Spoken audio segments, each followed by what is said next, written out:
Hello everyone, welcome back to my channel SS colourful vlogs Telugu.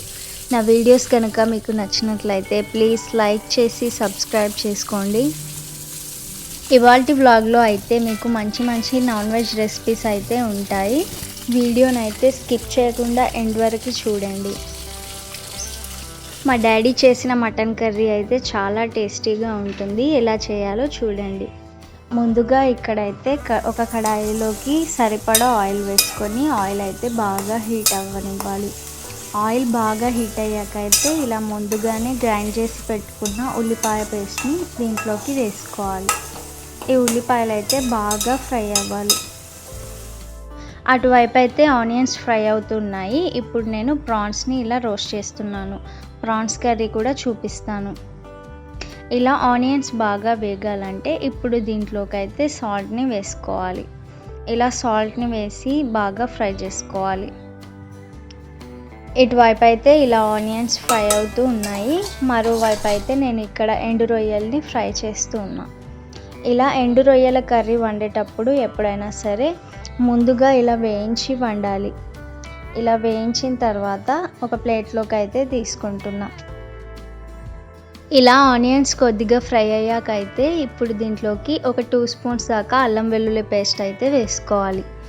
ఈ అల్లం వెల్లుల్లి paste onions బాగా ఫ్రై అయ్యే లోపు అయితే ఇక్కడ నేను అప్పుడు ఫ్రై చేసి పెట్టుకున్న రొయ్యలను అయితే ఇలా తోక అయితే తీసేయాలి. ఈ లోపు అయితే ఆనియన్స్ అల్లం వెల్లుల్లి పేస్ట్ బాగా ఎర్రగా వేగాయి. ఇప్పుడు దీంట్లోకి అయితే పసుపుని వేసి బాగా ఫ్రై చేసుకోవాలి. పసుపుని వేసాక ఇప్పుడు మటన్ని యాడ్ చేసుకోవాలి. ఈ మటన్లోకి అయితే ముందుగానే పసుపు, కారం, ధనియాల పొడి వేసి మ్యారినేట్ చేసాము. ఇప్పుడు ఈ మ్యారినేట్ అయిన మటన్ని దీంట్లోకి వేసి బాగా ఫ్రై చేసుకోవాలి. మటన్ని ఇలా బాగా కలుపుతూ ఉండాలి. ఒక 20 మినిట్స్ దాకా ఇలానే ఆయిల్ అంతా పైకి వచ్చేదాకా బాగా ఫ్రై చేసుకోవాలి. మటన్ని ఇలా బాగా కలుపుతూ ఉండగానే దీంట్లో నుండి అయితే వాటర్ బయటికి వస్తుంది. మనం 5 మినిట్స్కి ఒకసారి ఈ మూతను తీస్తూ కలుపుతూ ఉండాలి. అప్పుడే దీంట్లో ఉన్న వాటర్ అంతా బయటకు వచ్చి మళ్ళీ అదంతా ఎవాపరేట్ అవ్వాలి. అప్పుడే మటన్ అనేది బాగుంటుంది. చూసారా, ఇప్పుడు ఇలా మటన్లో నుండి వాటర్ అనేది బయటికి వస్తూ ఉంది. ఇలా వాటర్ బయటికి వస్తూ ఉన్నప్పుడు దీన్ని బాగా కలపాలి. ఈ వాటర్ అంతా ఎవాపరేట్ కావాలి. మటన్ని ఇలా ఫ్రై చేసుకోవడం వల్ల కర్రీ అయితే చాలా బాగుంటుంది. మటన్ అంతా ఇలా ఆయిల్లో బాగా వేగాలి.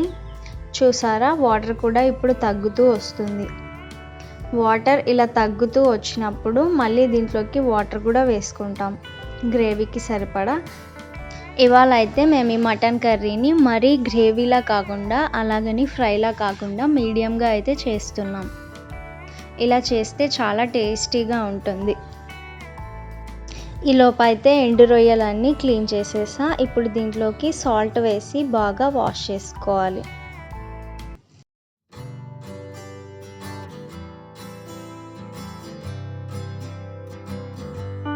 ఎండు రొయ్యలు క్లీన్ చేసుకోవడం అయితే అయిపోయింది. ఇప్పుడు కర్రీ ప్రాసెస్ అయితే స్టార్ట్ చేస్తున్నా. ఇప్పుడైతే స్టవ్ ఆన్ చేసి ఒక బౌల్ పెట్టి దాంట్లోకి అయితే కావాల్సినంత ఆయిల్ని అయితే వేస్తున్నా. ఆ ఆయిల్ హీట్ అయ్యే లోపు అయితే ఇక్కడ మటన్ బాగా వేగింది. ఇప్పుడు దాంట్లోకి కావాల్సినంత వాటర్ అయితే వేసాను. ఇప్పుడు ఆయిల్ బాగా హీట్ అయ్యాక ఆనియన్ పేస్ట్ని వేసుకోవాలి.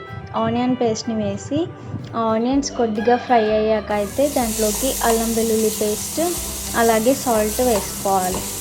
సాల్ట్ వేసుకోవడం వల్ల అయితే ఆనియన్స్ అనేవి త్వరగా ఇలా ఎర్రగా అవుతాయి. ఆనియన్స్ ఇలా ఎర్రగా వేగాక అయితే ఇప్పుడు దీంట్లోకి పసుపు, కొద్దిగా మెంతులు, జీలకర్ర, ధనియాల పొడి అలాగే గరం మసాలా వేసి బాగా కలుపుకోవాలి. ఈలోపు అయితే మటన్ అయితే బాగా ఉడికిపోయింది. ఇలా మటన్ అనేది వాటర్ వేసాక ఇలా దగ్గరగా రావాలి. ఇప్పుడు దీంట్లోకి మసాలాస్ అనేవి యాడ్ చేశాక అయితే మటన్ ఇంకొంచెం దగ్గరగా అయితే అవుతుంది. ఇప్పుడు దీంట్లోకి అయితే మసాలాస్ యాడ్ చేసుకోవాలి. వేయించిన కొబ్బరి పొడి ఒక 2 స్పూన్ల దాకా అయితే వేసాను. అలాగే 1 స్పూన్ దాకా ధనియాల పొడి అయితే వేసాను. ఇప్పుడు ఇలా మసాలాస్ అన్నీ వేసాక అయితే బాగా కలుపుకోవాలి. ఇలా మసాలాస్ అన్నీ వేసాక అయితే కర్రీ ఇంకొంచెం దగ్గరికి అయితే వస్తుంది. మటన్ని మళ్ళీ ఒక 10 మినిట్స్ దాకా అయితే ఇలా బాగా ఉడికించుకోవాలి. ఈలోపు అయితే ఇక్కడ ఆనియన్స్ అలాగే మసాలాస్ బాగా వేగాయి. ఇప్పుడు దీంట్లోకి అయితే కావాల్సినంత కారం వేసుకోవాలి. నేనైతే ఒక 2 స్పూన్స్ దాకా కారం అయితే వేసాను. అలాగే ముందుగా క్లీన్ చేసి పెట్టుకున్న ఎండు రొయ్యల్ని కూడా వేసాను. అలాగే ఇక్కడ చింతపండులో నుండి రసాన్ని తీసి దీంట్లోకి కావాల్సినంత వేసుకోవాలి. ఇలా చింతపండు అన్నీ వేసాక అయితే బాగా మిక్స్ చేసుకోవాలి. ఇప్పుడు ఈ ఎండు రొయ్యల కర్రీ అయితే ఒక 10 to 15 మినిట్స్ దాకా బాగా ఉడకాలి. ఇలా కర్రీ బాగా ఉడుకుతూ ఉన్నప్పుడు అయితే దీంట్లోకి కావాల్సినంత ఉప్పుని వేసుకోవాలి. అలాగే ధనియాల పొడి ఒక స్పూన్ దాకా వేసాను. అలాగే సన్నగా కట్ చేసుకున్న కొత్తిమీరని కూడా వేసుకోవాలి. ఇలా అన్నీ వేసాక అయితే బాగా మిక్స్ చేసుకోవాలి. ఈ కర్రీ అనేది బాగా దగ్గరగా ఉడకాలి. ఒక 10 to 15 మినిట్స్ లోపు అయితే రొయ్యల కర్రీ ఇలా బాగా ఉడికిపోయి ఆయిల్ అయితే మొత్తం పైకి వచ్చింది. అంతే, ఎంతో టేస్టీగా ఉండే ఎండు రొయ్యల కర్రీ అయితే రెడీ అయింది. ఈలోపు అయితే మసాలాస్ అన్నీ యాడ్ చేశాక మటన్ కూడా బాగా ఉడికిపోయి ఇలా గ్రేవీగా వచ్చింది. మటన్ని ఇలా గ్రేవీగా ఉన్నప్పుడే స్టవ్ అయితే ఆఫ్ చేసుకోవాలి. ఈ రెసిపీస్ కనుక మీకు నచ్చినట్లయితే తప్పకుండా లైక్ చేసి సబ్స్క్రైబ్ చేసుకోండి.